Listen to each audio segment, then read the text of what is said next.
हाँ दोस्तों, नमस्ते। मैं मोहम्मद मुख्तार आपका मैं अपने YouTube चैनल सुगम संगम पर स्वागत करता हूँ। आइए आज हम कारक के एक पार्ट, कारक का एक भेद, कर्म कारक पे बात करते हैं।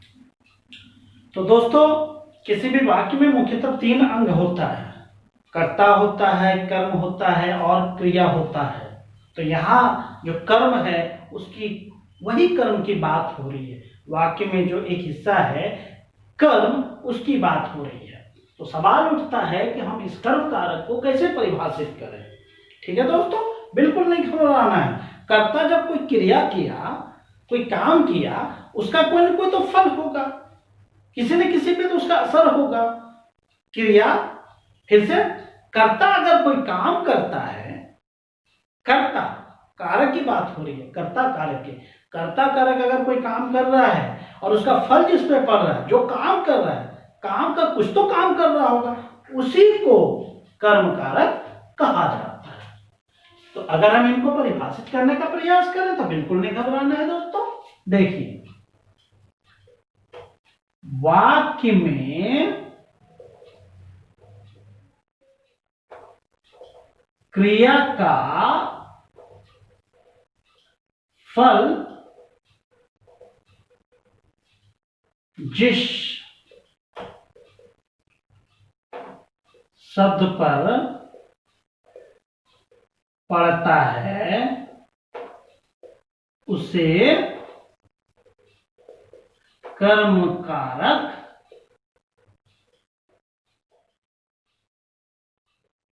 कहा जाता है। एकदम डाउट नहीं होना चाहिए, एकदम परेशानी नहीं होना चाहिए दोस्तों। सिंपल सा परिभाषा हो गया, वाक्य में क्रिया का फल जिस शब्द पर पड़ता है उसे कर्म कारक कहा जाता है। कहीं भी जाने की जरूरत नहीं है। क्रिया हुआ, उसका जो फल है, परिणाम है, जिस पर पड़ता है, तो वो ही शब्द कर्म कारक कहा जाता है। इसमें हम और जोड़ सकते हैं, कर्म कारक की विभक्ति या चिन्ह, कुछ भी लिख दीजिए आप। को होता है या को है। ठीक है दोस्तों, इतना लिखना है। अब देखिए, हम समझाने का प्रयास करें। जैसे राम ने श्याम को मारा।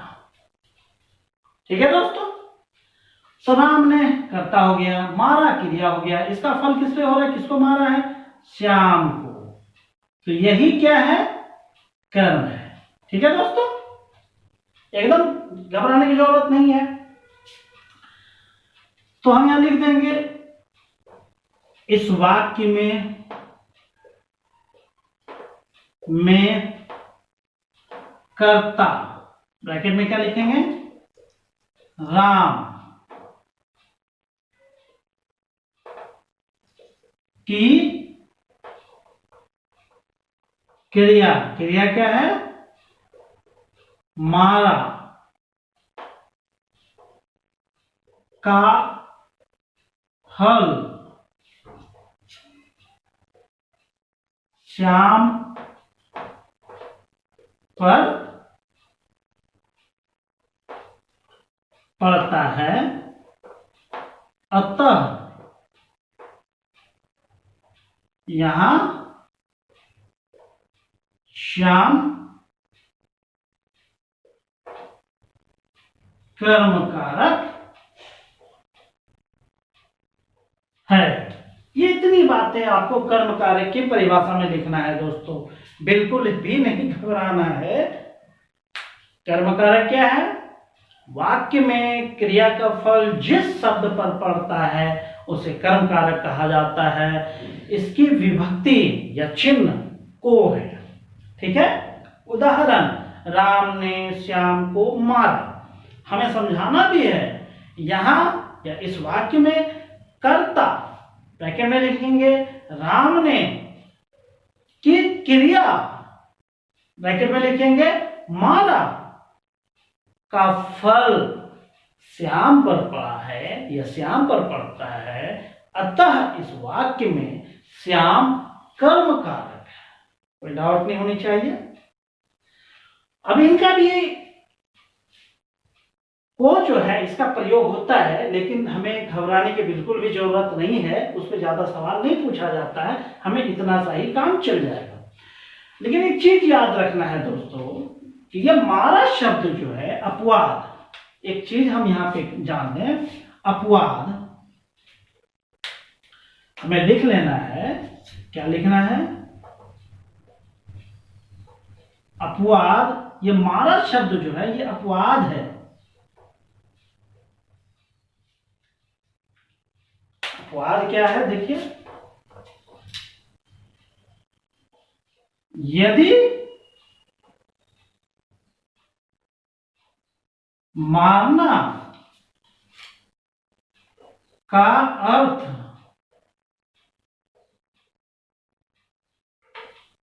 जान लेना से है, जान लेना से है, तो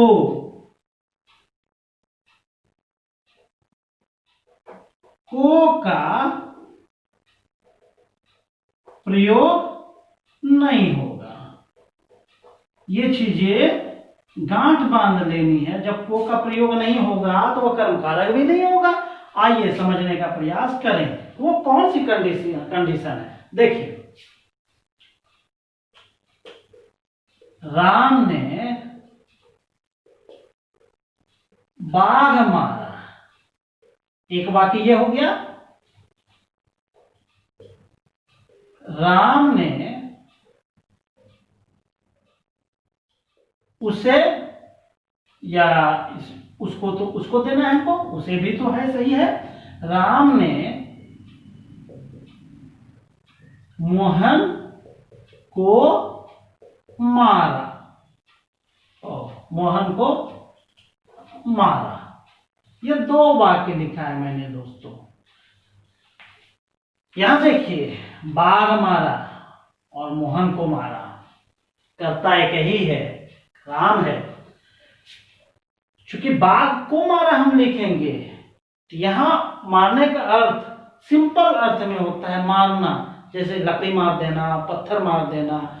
तो यहां पे ये मारा क्या है? मृत्यु का बोध है ना, मारा जान लेने का बोध हो रहा है। और यहां मारा का अर्थ सामान्य अर्थ में हो रहा है, जान लेने में नहीं हो रहा है। तो यह क्या हो गया? यह क्या हो गया? कर्म कारक इसमें है, कर्म कारक है, लेकिन यह कर्म कारक नहीं है। ठीक है दोस्तों? और यहां पे को लगाना बिल्कुल ही गलत है। तो यह हमें वाक्य शुद्धि में भी या फिर जो है कि अर्थ का अनर्थ करने में महत्वपूर्ण योगदान होगा। अब जैसे यहां लिख दें कि राम ने बाघ को मारा, तो इससे क्या जाहिर होता है कि राम ने बाघ को जान से तो नहीं मारा है, सिंपल अर्थ में मारा है। लेकिन राम ने बाघ मारा का मतलब है राम ने बाघ को किसी भी तरीके से जान से मारा, उनकी हत्या कर दी।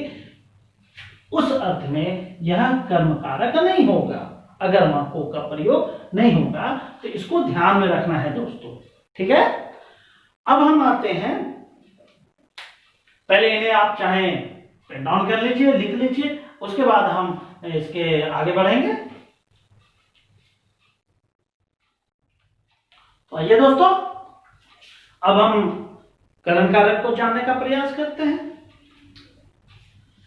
तो इसकी भी हम एक सिंपल सी परिभाषा बना लें कि करण कारक क्या है। देखिए, वाक्य में जिस शब्द से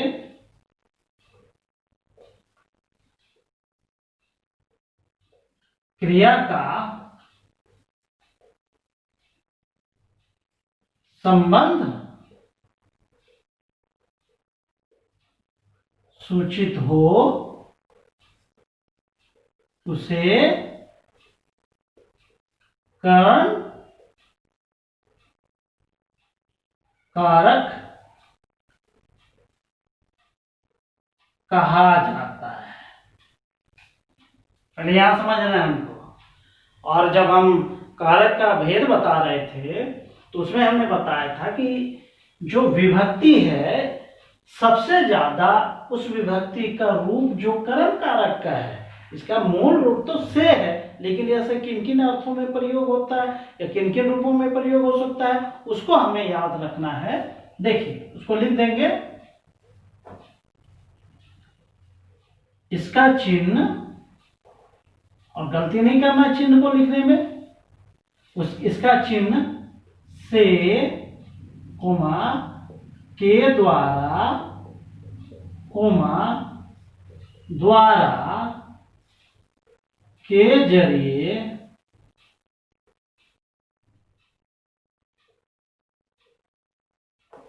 इत्यादि होता है। ठीक है दोस्तों, इसका चिन्ह से के द्वारा द्वारा के जरिए इत्यादि होता है। अब हम एक उदाहरण लिखते हैं, उससे समझने का प्रयास करते हैं। देखिए यह से का प्रयोग जो है एक और कारक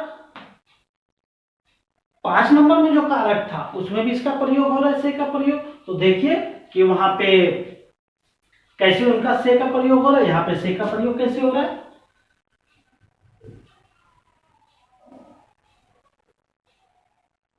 मोहन बस से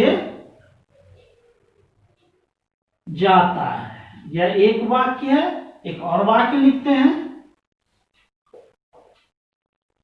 मोहन घर से निकला। ये 2 वाक्य लिखा है दोस्तों, दोनों में कर्ता एक ही है, मोहन है, लेकिन यहां पे जो है कि कारक अलग अलग है, वो हमें जानना है। पहले तो करण कारक की हमें परिभाषा समझ में आनी चाहिए कि इसमें क्रिया का एक संबंध होता है, जुड़ाव का बोध होता है। ठीक है, उसमें क्रिया और कर्ता दोनों एक साथ होगा, वो अलग नहीं होगा। ये दिमाग में रखना है कि क्रिया और कर्ता एक साथ होगा, अलग अलग होने की जरूरत नहीं है, वो एक दूसरे से संबंधित होने का प्रयास करेगा। तो करण कारक में क्या है, हमें याद रखना है कि उसमें क्या होता है, जुड़ाव का बोध होता है। तो इनमें हमें देखना है कि किनमें वो कंडीशन लागू होता है। मोहन बस से जाता है, जाता है क्रिया है, मोहन और बस, ये जाता और बस में एक तरह का संबंध है। मोहन जा रहा है, बस से जा रहा है, बस से अलग नहीं हो रहा है, वो बस के साथ ही जा रहा है।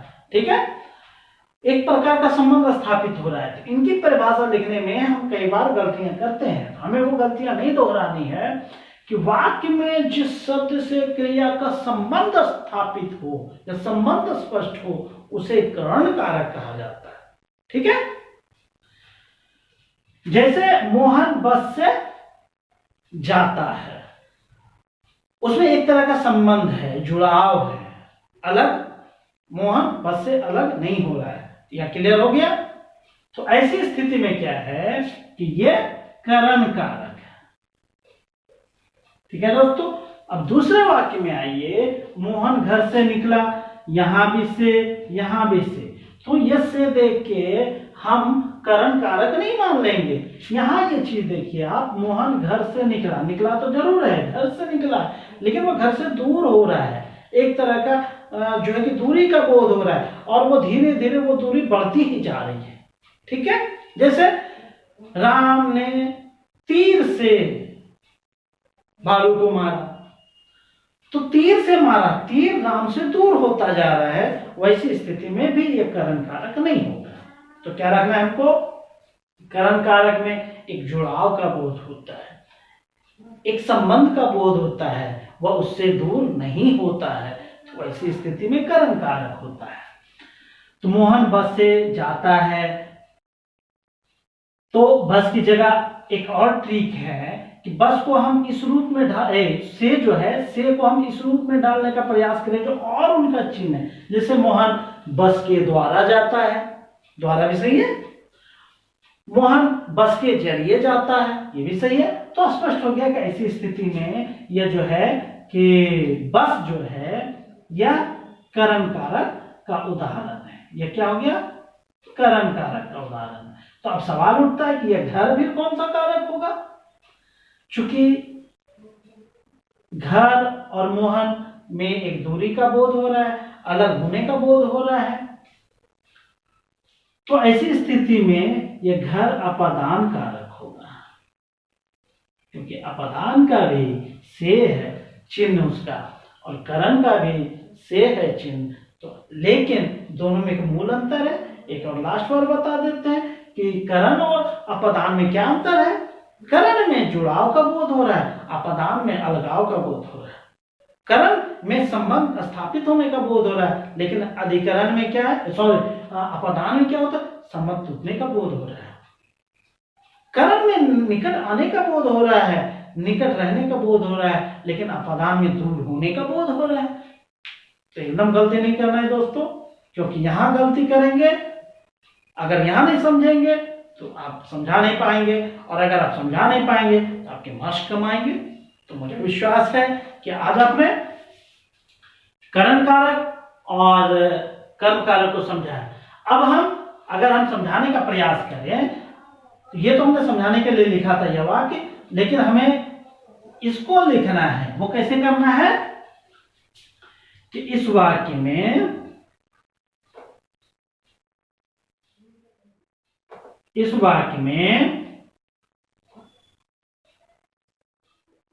कर्ता, आप कर्ता की जगह आप मोहन भी लिख सकते हैं, हटाइए कर्ता, लिख देते हैं इस वाक्य में मोहन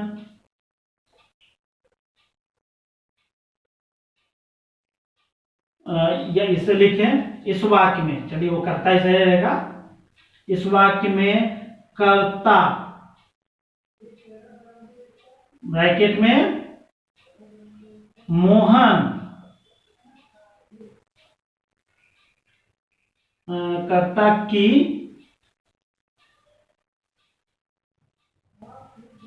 क्रिया का संबंध बस से है तथा उनमें जुड़ाव का बोध हो रहा है, अतः बस करण कारक है। ठीक है दोस्तों, इस तरह करण कारक की आपकी पूरी परिभाषा होगी। तो आप चाहेंगे लिख लीजिए, स्क्रीनशॉट ले लीजिए, और अगर समझने में दिक्कत हो तो 1 से 2 बार वीडियो को देखिए। और सबसे अच्छी बात है कि आप बुक पढ़िए। कई बार होता है कि बुक पढ़ने में आपको याद नहीं होता है, तो ये वीडियो आपको जो है उसे समझने में सहयोग करेगा। तो आप 1 से 2 बार देखेंगे, आपका ये चीजें डाउट खत्म हो जाएगा। Thank you. जय हिंद, जय भारत।